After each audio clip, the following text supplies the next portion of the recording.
ഉത്തർപ്രദേശിലെ നിർണായകമായ ഒരു തെരഞ്ഞെടുപ്പിലേക്ക് കടക്കുകയാണ്. 10 നിയമസഭാ മണ്ഡലങ്ങളിലേക്ക് ഉപതെരഞ്ഞെടുപ്പ് നടക്കുന്നു. ഈ ഒരു സാഹചര്യത്തിൽ BJP സംബന്ധിച്ച് ആ സീറ്റുകളിൽ കൂടുതലും നേടിയേ മതിയാകൂ.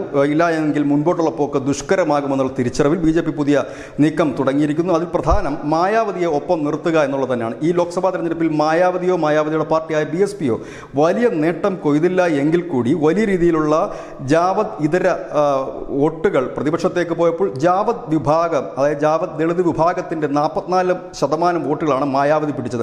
മായാവതി അവിടെ ജയിച്ചില്ല എങ്കിൽ പോലും ദളിത് വിഭാഗത്തിൻ്റെ വലിയ വോട്ട് മായാവതി പിടിച്ചു. BJPക്ക് ദളിത് വിഭാഗത്തിന്, അതായത് ജാവത് ഒഴിച്ചുള്ള ദളിത് വിഭാഗത്തിൻ്റെ വലിയ ഒരു ശതമാനം വോട്ട് നഷ്ടപ്പെടുകയും ചെയ്തു. ഈ ഒരു സാഹചര്യത്തിലാണ് മായാവതിയെ BJPയിൽ എത്തിച്ചുകൊണ്ട് ഉന്നതമായ ഒരു സ്ഥാനം അവർക്ക് നൽകിക്കൊണ്ട് മുൻപോട്ട് പോവുക എന്നൊരു രീതിയിലേക്കുള്ള ചർച്ചകൾ ദില്ലിയിൽ പുരോഗമിക്കുന്നു. ഇതുകൂടാതെ തന്നെ കമലേഷ് പാസ്വാൻ, SP സിംഗ് തുടങ്ങിയ ദളിത് നേതാക്കളെ കൂടി BJPയിലേക്ക് എത്തിച്ചുകൊണ്ട് അവരുടെ ആ വോട്ട് ബാങ്ക്, നഷ്ടപ്പെട്ട വോട്ട് ബാങ്ക് തിരികെ പിടിക്കുക എന്നുള്ളൊരു നീക്കമാണ്. ഒരുപക്ഷെ കഴിഞ്ഞ കുറേ ദിവസങ്ങളായി, കുറേ നാളുകളായി മായാവതി NDAയിൽ എത്തുമോ ഇല്ലയോ എന്നുള്ളൊരു ചർച്ചകൾ പുരോഗമിക്കുന്നതിനിടയിലാണ് ഇപ്പോൾ ഏറ്റവും പുതിയ നീക്കങ്ങൾ വരുന്നത്. News desk, news India Malayalam.